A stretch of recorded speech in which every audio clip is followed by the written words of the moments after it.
we get this question a lot. So we have a hot new lead, a referral for a listing. Yay. And yes, super exciting. Am I simply going to run a CMA, a comparative market analysis, and show up? Or are there some valuable steps that I can do as the agent prior to that listing appointment that's going to make a huge difference in the sale of that property? Great question. And we do get that question a lot, and that's what we're going to answer today. Welcome to the Real Estate Game Plan Podcast, where we bring you inspiration, actionable steps, and knowledge to build your game plan to take your real estate business to the next level. My name is Demo. And I'm Derek, and we are licensed real estate brokers and your hosts for this podcast. Let's get started. Okay, so we've got that hot new lead. We are going to hop into the MLS and pull a CMA. Mm-hmm. And what else, though? So am I just going to simply show up to this listing appointment with this CMA and get it listed? Or are there some important steps that I can do beforehand that's going to make a huge difference in maybe not only me getting the listing, because this is a referral, so I feel pretty good about it, but not every listing is going to be a referral. In many cases, I may be competing, especially in tougher markets. Yep. So what are some other things that I can do? Yeah, I think this kind of leads back to a very simple saying of the person who prepares the best wins, or prepares the most wins, right? Same thing here. So instead of getting that information, calling the seller and saying, hey, are you available Friday at 4 for me to come by and do a listing presentation? Great. See you then.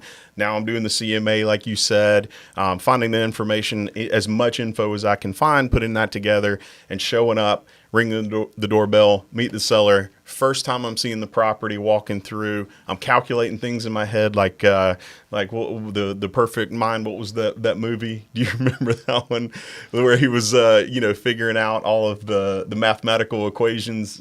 Beautiful Mind. Beautiful Mind. Yeah. So instead of doing all of that while I'm there trying to build a relationship with the seller, there's one key thing that you can do to set yourself up for success and set yourself apart from most other agents that are in your market, and just in real estate in general. And that is a pre-listing conversation with the seller.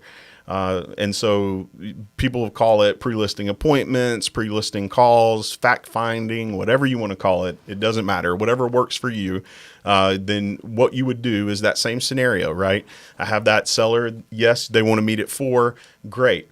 I need to just ask you a few quick questions that's going to help me prepare best for our time so that when we're there, we can maximize really focusing on your property, right?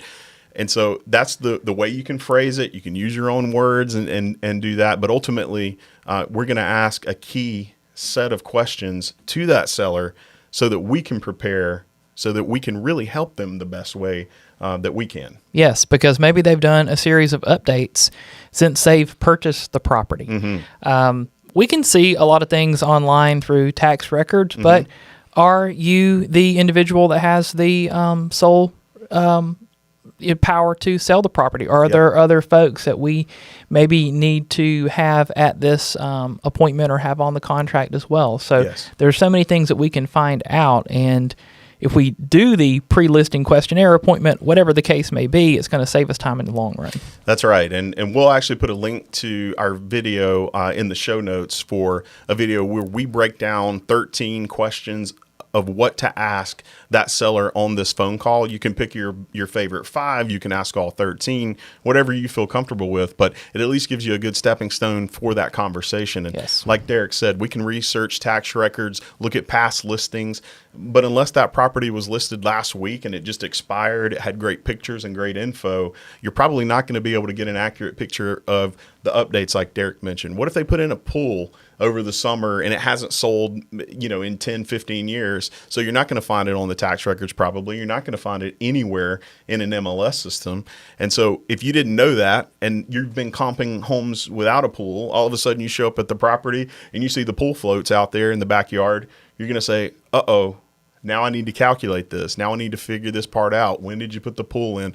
All of these things. But if you can ask it in an isolated time before you meet with that seller, now you've got the leg up. And also that seller's going to say, wow, that agent really prepared before they got here to this property rather than everything being a surprise. Now, instead of thinking, oh, are these new cabinets, to the seller in person, you're able to say, oh, these are the beautiful cabinets you told me about that cost 30 grand to put in because it's maple and all of these great, rare species of woods or whatever. And so the seller's going to appreciate that, number one. And then number two, it's really going to help you in your valuation or your range that you come up with when you discuss with that seller. Yes, it gives you an opportunity to build a connection with the seller. You are going to be more familiar with the property, which is only going to help you when you receive questions from prospective buyers and other agents. And no one wants to be the agent that simply just showed up, stuck a sign in a yard, and left. That's not the type of listing agent that you probably want to be. So all of these things are just going to help you in the long run and definitely receive referrals. Yeah, we say that's the agent that puts the sign in the ground, the 2 P's, puts the sign in the ground and prays, right? Please let this listing sell. And so, right, we're not trying to be anywhere near that as our listing agent representing a seller. And you brought up a great question about the tax records, is seeing who's on there, because that is one of my favorite questions out of those 13 is, will all of the decision makers be present at the time when we do meet, right? So this is one of your phone call pre-listing questions, is will all of the decision makers be there?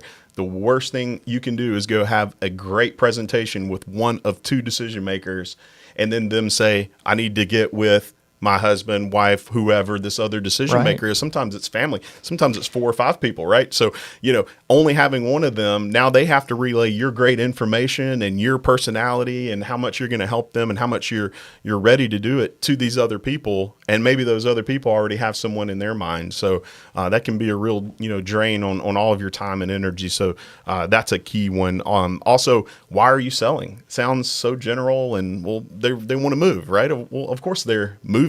Why though? Are they downsizing, upsizing? Is there an opportunity to help them buy a property if you're also helping them sell, right? So many different things you can get from that one simple question. So that's why we have it as our number 1 out of the 13.